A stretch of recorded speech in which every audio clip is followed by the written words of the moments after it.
근데 우리 한국에서 사주대로 사는 분들 퍼센티지가 몇 정도 될 것 같아요?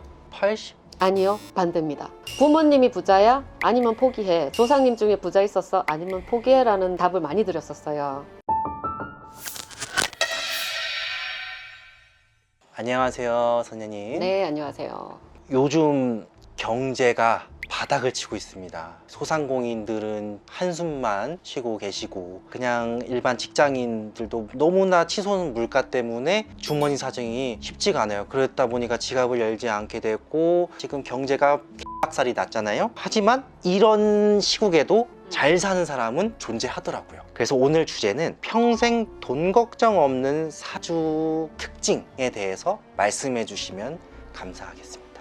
돈이 많은 사주는 부모 유산이 많은 분, 내가 잘하든 못하든 사업을 시작하거나 월급 벌다가 사업으로 전향할 때 스무스하게 넘어갈 수 있도록 부모님이 월급을 준다, 투자금을 준다, 이런 케이스. 그래서 부모 조상 덕이 좋아서 내 사주에 내가 뛰지 않아도 들어오는 사주 케이스가 있고요. 그 다음에 이제 두 번째 케이스는 내가 좀 미안한 표현이긴 한데 그냥 쉽게 이해하고자 기생충 사주인 경우. 돈이 안 떨어져. 내가 자꾸 주머니 털리는 현상, 주머니 재물이 바닥이 나는 현상이 생기는데 부모가 도와준다, 형제가 도와준다. 돈을 지불하거나 써줘야 되는 숙주의 입장의 사주들은 내어줘야 되는 복이기 때문에 기생충 사주들이 꼭 인연으로 붙어요.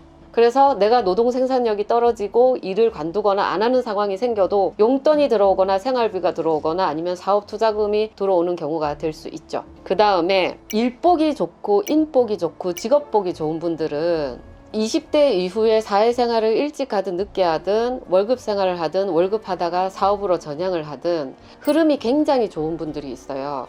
그래서 동일 직업으로 쭉 갔을 때 승진 운이 좋고 연봉 협상의 운이 좋은 것이며 직업이 징검다리처럼 이리저리 튀어도 연결이 잘 돼요. 가만히 있다가 북쪽에 갔는데 거기서 만난 인연이 나 이런 일 하는데 너 할래? 이런 연결성들이 굉장히 좋아요. 그 다음에 이제 사업을 하신다고 하더라도 중간중간 파고는 있을 수 있죠. 근데 그 자잘한 업다운 안에서도 장기적으로 봤을 때 항상 상향성인 분들이 사업 운수로 트면은 대통하죠.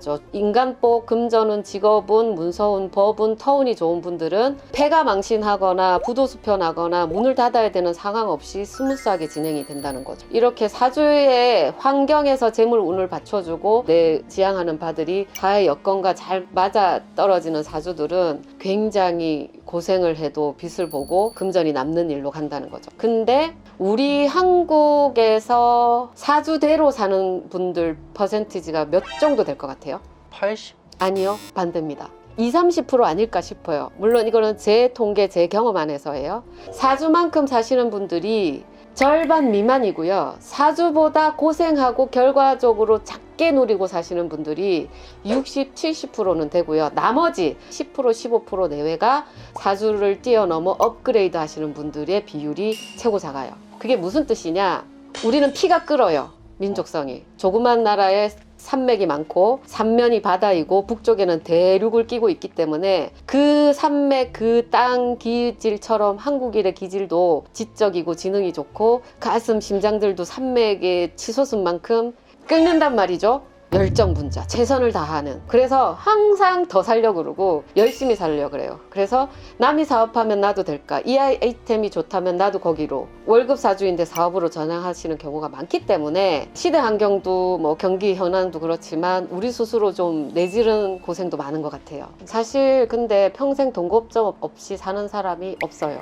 벌면 더 벌고 싶어 하고요. 부잣집의 자손들은 겉으로는 멀쩡하고 아버지의 가업을 물려받아서 사업을 경영하고 운영한다 하지만 그들이 왔을 때 돈 걱정이 없느냐? 그건 절대 아니거든요. 그래서 제가 거기에 대한 답변은 한국 사회에서 돈 때문에 힘든 이유가 월급 사주들은 자신의 인생에 만족을 못 하시는 경우, 그 다음에 월급 사주인데 사업을 해서 고통, 고난은 많고 돈에 빌빌거리면서 항상 마이너스 안에서 사시는 분들이 많았기 때문에 답을 이렇게 드리는 거예요. 그러면 인터넷도 그렇고 성공할 수 있는 길이 너무나 많은 것 같아요. 요즘은 이제 내가 내 인생이 바뀌기 전 나타나는 징조? 뭐 그런 게 있을까요? 고직 편견, 주관, 오해, 착각들이 한번 깨이는 순간들이 있어요. 그게 20대면 너무 빠르고요. 30대 중후반에서 40대 중후반쯤에 한번 확 하고 판이 뒤집혀요. 체면치레 하던 사람이 덜 일하고 승진하는 사람 꼴을 보면서, 아니면은 근면성실하게 사는 분이 노는 듯 하다가 횡재 맞아서 좋은 회사에 다니는 분들을 보면서, 거짓말 안 하고 솔직하게 사는 분들이 자기가 베푼 노동 대비 배신을 당하거나 손해를 볼 경우가 누적 반복이 되는 경우, 한 번씩 확 하고 자기 어떤 시각이나 주관이 바뀌는 계기들이 있거든요. 그럴 때, 그 다음에 인간의 물갈이가 전격적으로 일어날 때, 어렸을 때 좋았던 친구, 아니면은 고만고만하게 월급 벌 때, 직장 생활할 때 나를 아껴주고 좋았던 분들이 갑자기 자기를 미워하고 부설하고 질타하면서 멀어지고 나 혼자 공백 상황, 폐쇄된 상황이 왔을 때, 아, 그리고 이거 팩폭이고 뼈 때리는 건데, 부자 언제 됩니까? 얼마나 부자 될 수 있습니까? 라는 질문들 하시는데요. 부모님이 부자야? 아니면 포기해. 조상님 중에 부자 있었어? 아니면 포기해? 라는 답을 많이 드렸었어요. 왜냐하면 사주는 혼자 딸렁 던져지는 게 아니라 어떤 연속성, 유전자의 내림이거든요. 그래서 부모님이 부자이거나 아니면 3대 위에 부자가 있었으면 내 유전자에 부자 유전자 있으니까 부자의 길로 인도가 되고 부자의 선택을 할 거예요. 근데 부자가 되고 싶은데 부자의 선택을 할 수 있으려면 내 자신의 편한 습관이나 성향들을 깰 줄 알아야 되거든요. 기회주의자를 욕하지 말고 내가 기회를 포착할 수 있으려면 내 주관이 맞고 내 판단이 맞아서 나만이 법이야 라는 그 틀들을 깰 줄 알아야 돼요. 내 선택이 틀릴 수도 있다라는 여유, 편안함, 남들의 지혜가 더 오를 수 있다라는 표용심이 있어야 되거든요. 그것이 준비되었는지 한번 먼저 물어보라고 말씀드리고 싶고요. 그 극기를 하시려면 공부를 많이 하시는 게 좋아요. 남의 인생 궁금해 하셔야 하고, 너 어떻게 돈 벌었어? 넌 어떻게 이런 아이가 이렇게 바뀌었어? 이런 인생의 경험을 내 지혜로 삼을 수 있을 때 부자의 기회가 맺게 되죠. 그래서 나이가 드신 분이든 어리신 분이든 자꾸 배우려고 하고 학습하려고 하고 나 자신을 깨치려고 하고 깨우치려고 하시는 그 자세가 우리 신의 그 말씀의 주제 핵심으로 굉장히 강조를 많이 드려요. 살던 대로 살면 먹던 밥만 먹습니다. 사기가 아닌, 불법이 아닌 편법일 수도 있는 그 어딘가에 돈의 기회, 내 제복이 기다리고 있는데, 가던 데만 가고 만나던 사람만 만나면 먹던 밥만 먹고 벌던 돈만 벌죠. 그걸 소소하게 블로그 활동을 해본다, SNS를 해본다, 이제 주식을 한다, 비트코인을 한다, 세컨잡을 만든다로 여러분들이 하고 계시는 거죠. 근데 사실 부자 되고 싶은 마음 대비 고생하고 싶지는 않으신 것 같아요. 간혹 고생할 준비 되어 있으니 부자 되는 방법 알려주세요 그러면 신이 없는 지에 있는 신 없는 신 다 오셔서 도와주시는데요. 현실에 만족도 안 하고 현실에 감사도 없는데 부자 되고 싶다고 하면 너 거짓말 하지 마라 이렇게 얘기하시죠. 그리고 평균 사주가 문서의 복이 그닥 크지 않은데 갭 투자로 부동산으로 경매로 돈을 배팅하고 싶어 하시거든요. 사실 평균 사주가 상담 없이 내 감으로 세상의 정보로 부동산 업자의 추천으로 문서를 잡게 되면 하나는 성공하는데 하나는 말아먹어요. 그러면 집 두 채는 가졌는데 돈은 똑같다고. 그래서 내가 우리 집안이, 우리 부모가, 우리 조부모가 부동산에서 성공했대라는 케이스가 아니면 계약 전에, 지르기 전에 꼭 이 턴은 나와 합의다, 팔릴 때 몇 억 남겨준다, 팔릴 때 손해다를 확인하시고 계약하시는 걸 권해요. 그건 상담 받으시면 몇 억 건질 수 있고 몇 억 잃을 수 있는데 상담비 별거 아니거든요. 그걸 추천해요. 그 다음에 비트코인 주식으로 돈 벌고 싶으신 분들 되게 많아요. 비트코인 주식은 도박입니다. 학문이 아니고 그래프가 아니에요. 작당 세력과 손잡고 있지 않은 이상 그냥 개미 제로섬 싸움이거든요. 만약에 내가 3년 이상 주식 비트코인 했는데 용돈만 벌거나 번 돈이 제로잖아요.